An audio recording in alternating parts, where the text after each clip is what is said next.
Build your dreams, live rich, and leave rich. నమస్కారమండి. Live rich and leave రిచ్కు స్వాగతం. నా పేరు క్రిష్. రోజు మనం టీవీలో వార్తలు చూస్తుంటాం కదా, సెన్సెక్స్ పెరిగింది, సెన్సెక్స్ పడిపోయింది అంటూ ఒక నంబర్ కనిపిస్తుంటుంది. ఆ నంబర్ ఆకుపచ్చగా ఉంటే అందరూ హ్యాపీగా, ఎర్రగా ఉంటే అందరూ కంగారుగా ఉంటారు. అసలు ఏంటా నంబర్? దానివల్ల మనకేంటి సంబంధం? ఈరోజు మనం ఈ సెన్సెక్స్ అనే పదాన్ని పట్టుకుని దాని కథేంటో చాలా చాలా సింపుల్గా అర్థం చేసుకుందాం. అయితే మనం టాపిక్లోకి వెళ్లే ముందు ఒక చిన్న కాని చాలా ముఖ్యమైన మాట. ఇక్కడ మనం మాట్లాడుకునేదంతా కేవలం మీకు అవగాహన కల్పించడానికే. మీ డబ్బుల విషయంలో ఏదైనా నిర్ణయం తీసుకునే ముందు, ముఖ్యంగా పెట్టుబడి పెట్టేటప్పుడు ఖచ్చితంగా సెబీ రిజిస్టర్డ్ ఆర్థిక సలహాదారుని సంప్రదించడం మాత్రం మర్చిపోకండి. చాలామందిమి మనం సెన్సెక్స్ అనగానే టీవీ స్క్రీన్ మీద పైకి కిందకి కదిలే ఒక పెద్ద నంబర్ని చూస్తాం. ఆ నంబర్ పెరిగితేనేమో మార్కెట్ బూమ్లో ఉందని యాంకర్లు తెగ సంబరపడిపోతారు. అదే నంబర్ పడిపోతే ఇంకేముంది, మార్కెట్ కుప్పగులిపోయింది, లక్షల కోట్లు ఆవిరైపోయాయని భయపెట్టేస్తారు. ఇదంతా చూసి అమ్మో, ఇదేదో మనకర్థం కాని పెద్ద విషయమని చాలామంది దాన్ని పట్టించుకోవడమే మానేస్తారు. కానీ నిజం చెప్పంటారా, అదంతా భయపడాల్సిన లేదా కన్ఫ్యూజ్ అవ్వాల్సిన విషయమే కాదు. నేను మీకొక మాటిస్తున్నాను, ఈ కొన్ని నిమిషాలు నాతో ఉండండి. ఈ విశ్లేషణ పూర్తయ్యేసరికి సెన్సెక్స్ అనేది మన భారతదేశ వ్యాపార ప్రపంచానికి ఒక స్కోర్బోర్డ్ లాంటిదని మీకు చాలా స్పష్టంగా అర్థమవుతుంది. మళ్ళీ మీరెప్పుడైనా న్యూస్లో ఆ నంబర్ చూసినప్పుడు అస్సలు కంగారు పడరు, పైగా ఆ నంబర్ ఏం చెప్తుందో మీకే ఈజీగా తెలిసిపోతుంది. సరే, ఈరోజు మనం ఏం తెలుసుకోబోతున్నామో చూద్దామా? ముందుగా సెన్సెక్స్ గురించున్న భయాల్ని, అపోహల్ని దూరం చేసుకుందాం. తర్వాత దాన్ని మన దేశానికి ఒక రిపోర్ట్ కార్డులా ఎలా చూడొచ్చో తెలుసుకుందాం. ఆ టాప్ 30 కంపెనీల క్లబ్లో ఎవరుంటారు, ఆ స్కోర్ని ఎలా లెక్కిస్తారో కూడా చూద్దాం. సెన్సెక్స్కి, నిఫ్టీకి ఉన్న తేడా ఏంటో అర్థం చేసుకుని ఫైనల్గా మన దేశ ఆర్థిక ప్రగతిలో మన పాత్ర ఏంటో చర్చిద్దాం. రైట్, ఇక మన ప్రయాణంలో మొదటి అంకంలోకి వెళ్ళిపోదాం. ఇక్కడ మనం సెన్సెక్స్ అంటే ఉన్న భయాన్ని పక్కన పెట్టి అసలు దాని బేసిక్ ఐడియా ఏంటో అర్థం చేసుకోవడానికి ప్రయత్నిద్దాం. సెన్సెక్స్ అంటే సింపుల్గా చెప్పాలంటే అదొక స్టాక్ మార్కెట్ ఇండెక్స్. ఈ పదం వినడానికి కొంచెం బరువుగా ఉన్నా దాని అర్థం చాలా తేలిక.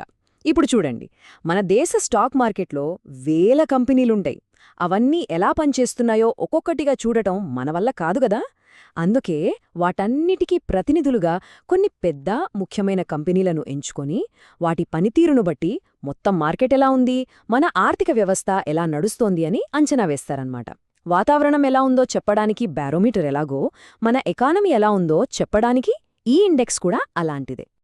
ఇప్పుడు ఈ కాంప్లెక్స్ ఐడియాని చాలా చాలా సులభంగా ఎప్పటికీ గుర్తుండిపోయేలా చెప్పడానికి మీకొక చిన్న కథ లేదా ఒక పోలిక చెప్తాను. దీన్నే మనం క్లాస్ టాపర్ అనాలజీ అందాం. ఊహించుకోండి, మన బొంబాయి స్టాక్ ఎక్స్చేంజ్ BSE ఒక పెద్ద స్కూల్. అందులో ఒక 5,000కు పైగా స్టూడెంట్స్ అంటే కంపెనీలు ఉన్నాయన్నమాట. ఇప్పుడు ఆ స్కూల్ పర్ఫార్మెన్స్ ఎలా ఉందో మీరు తెలుసుకోవాలనుకుంటున్నారు. ప్రతి ఒక్క స్టూడెంట్ రిపోర్ట్ కార్డు తీసి చూసే అంత టైం మన దగ్గర లేదు. మరేం చేస్తాం? చాలా సింపుల్. ఆ స్కూల్లో అందరికన్నా బెస్ట్, బాగా చదివే టాప్ 30 స్టూడెంట్స్ ఎవరో చూసి వాళ్ళ రిపోర్ట్ కార్డులు మాత్రమే చెక్ చేస్తాం. చూసారా ఎంత సింపులో? ఆ టాప్ 30 స్టూడెంట్స్ మంచి మార్కులు తెచ్చుకుంటే మనం ఏమనుకుంటాం? ఆ స్కూల్ చాలా బాగుందని, మంచి రిజల్ట్స్ వస్తున్నాయని అనుకుంటాం. కరెక్టే కదా? అలాగే మన దేశంలోని ఆ టాప్ 30 కంపెనీలు బాగా లాభాలు సంపాదిస్తుంటే మన దేశ ఆర్థిక వ్యవస్థ కూడా బలంగా, ఆరోగ్యంగా ఉందని అర్థం. సో సెన్సెక్స్ అంటే ఇంకేమీ కాదు, భారతదేశపు టాప్ 30 కంపెనీల కలెక్టివ్ రిపోర్ట్ కార్డన్నమాట. మంచిదే, మన దేశంలోని టాప్ 30 కంపెనీల రిపోర్ట్ కార్డ్ అన్నాం. కానీ ఈ స్పెషల్ క్లబ్లోకి, ఈ టాప్ 30 లిస్ట్లోకి ఎవరిని తీసుకుంటారు? ఆ క్లాస్ టాపర్స్ అవ్వాలంటే క్వాలిఫికేషన్ ఏంటి? ఆ వివరాలిప్పుడు చూద్దాం. ఈ టాప్ 30 క్లబ్లో చోటు సంపాదించడం అంత సులువేం కాదు. కొన్ని కఠినమైన రూల్స్ ఉన్నాయి. మొదటిది, ఆ కంపెనీ సైజులో చాలా చాలా పెద్దదై ఉండాలి. స్టాక్ మార్కెట్ భాషలో దీన్ని లార్జ్ క్యాప్ లేదా బ్లూ చిప్ కంపెనీ అంటారు. మనకు తెలిసిన రిలయన్స్, TCS, HDFC బ్యాంక్ లాంటివి అన్నమాట. 2, అది ఆర్థికంగా చాలా బలంగా ఉండాలి, తన రంగంలో లీడర్గా ఉండాలి. 3, దాని షేర్లు మార్కెట్లో బాగా అమ్ముడవ్వాలి, కొనబడాలి. అంటే దానికి మంచి డిమాండ్ ఉండాలి. దీన్నే హై లిక్విడిటీ అంటారు. చివరిగా, అది మన దేశ ఆర్థిక వ్యవస్థకు ఒక ముఖ్య ప్రతినిధిగా ఉండాలి. ఇక్కడ ఒక ఇంట్రెస్టింగ్ మ్యాజిక్ ఉంది. ఈ టాప్ 30 లిస్ట్ అనేది పర్మనెంట్ కాదు. ఇది ఒక సెల్ఫ్ క్లీనింగ్ మెషీన్ లాంటిది. అంటే ప్రతి 6 నెలలకు ఒకసారి నిపుణులు ఈ లిస్ట్ను సమీక్షిస్తారు. ఒకవేళ లిస్ట్లోని ఒక కంపెనీ సరిగ్గా పర్ఫామ్ చెయ్యకపోతే దాన్ని దయదాక్షిణ్యం లేకుండా క్లబ్ నుండి బయటకు పంపేసి దాని ప్లేస్లో కొత్తగా బలంగా ఎదుగుతున్న మరో కంపెనీని లోపలికి తీసుకుంటారు. దీనివల్ల సెన్సెక్స్ ఎప్పుడూ మన దేశంలోని కరెంట్ టాప్ పర్ఫార్మర్స్ని చూపిస్తుంది. అందుకే అది అంత నమ్మదగినది. ఇప్పుడు అసలైన లెక్కల్లోకి వెళ్దాం. ఈ సెన్సెక్స్ నంబర్, ఆ పాయింట్లు ఎలా వస్తాయి? దీని వెనకున్న మ్యాథ్స్ ఏంటి? దీని అర్థం చేసుకోవడానికి మనం 2 టూల్స్ వాడదాం. ఒకటి తూకం యంత్రం, 2 కాలయంత్రం. సెన్సెక్స్ స్కోర్ని లెక్కించడంలో హీరో ఎవరంటే ఫ్రీ ఫ్లోట్ మార్కెట్ క్యాపిటలైజేషన్. పేరు కొంచెం టెక్నికల్గా ఉన్నా కాన్సెప్ట్ చాలా సింపుల్. దీని అర్థమేంటంటే ఒక కంపెనీకి చెందిన మొత్తం షేర్లలో మనలాంటి సాధారణ ఇన్వెస్టర్లు కొనడానికి, అమ్మడానికి మార్కెట్లో ఎన్ని షేర్లు అందుబాటులో ఉన్నాయో వాటి మొత్తం విలువే ఈ ఫ్రీ ఫ్లోట్ మార్కెట్ క్యాప్. ఇంకా సింపుల్గా చెప్పాలంటే ఒక లైబ్రరీ అనుకోండి. అందులో వేల పుస్తకాలుంటాయి, కానీ వాటిలో కొన్నింటి మీద ఫర్ రెఫరెన్స్ ఓన్లీ అని రాసుంటుంది. వాటిని మనం ఇంటికి తీసుకెళ్లలేం. అలాగే ఒక కంపెనీలో ప్రమోటర్లు, ఫౌండర్ల దగ్గర లాక్ అయిపోయిన షేర్లు ఆ రెఫరెన్స్ పుస్తకాల్లాంటివి. వాటిని ఎవ్వరూ కొనలేరు. మనం మార్కెట్లో కొనగలిగి అమ్మగలిగే షేర్లే ఈ ఫ్రీ ఫ్లోట్ షేర్లు. సెన్సెక్స్ లెక్కించేది కేవలం ఈ ఫ్రీ ఫ్లోట్ షేర్ల విలువను మాత్రమే. ఎందుకంటే మార్కెట్ని కదిలించేవి అవే. ఇప్పుడు మనం తూకం యంత్రం గురించి మాట్లాడుకుందాం. సెన్సెక్స్లోని 30 కంపెనీలకు ఒకే పవర్ ఉండదు. ఇక్కడ సైజ్ రూల్ లేదా వెయిటేజ్ సిస్టమ్ పనిచేస్తుంది. అంటే ఏ company free float market cap ఎక్కువ ఉంటుందో సెన్సెక్స్పై దాని ప్రభావం కూడా అంతే ఎక్కువగా ఉంటుంది. రిలయన్స్ ఇండస్ట్రీస్ లాంటి ఒక పెద్ద ఏనుగు కదిలితే వచ్చే ఎఫెక్ట్ అదే లిస్ట్లోని ఒక చిన్న కంపెనీ కదిలితే రాదు. సో రిలయన్స్ షేర్ కొంచెం పెరిగినా సెన్సెక్స్పై పెద్ద ఇంపాక్ట్ ఉంటుంది. ఇది చాలా కరెక్ట్ పద్ధతి, ఎందుకంటే మన ఎకానమీపై పెద్ద కంపెనీల ప్రభావమే కదా ఎక్కువ ఉండేది. సరే, ఇప్పుడు మన కాలయంత్రం ఎక్కి కొంచెం వెనక్కి వెళ్దాం. ఇవాళ మనం సెన్సెక్స్ 80,000 అంటున్నాం. అసలు ఈ పాయింట్ల ప్రయాణం ఎక్కడ మొదలైంది? 1978-79 సంవత్సరంలో. దాన్ని ఆధార సంవత్సరం అంటే బేస్ ఇయర్గా తీసుకున్నారు. ఆ రోజుల్లో ఉన్న టాప్ 30 కంపెనీల ఫ్రీ ఫ్లోట్ మార్కెట్ విలువను లెక్కించి దానికి సింపుల్గా ఉండాలని 100 పాయింట్లు అని ఒక విలువ ఇచ్చారు. అంతే.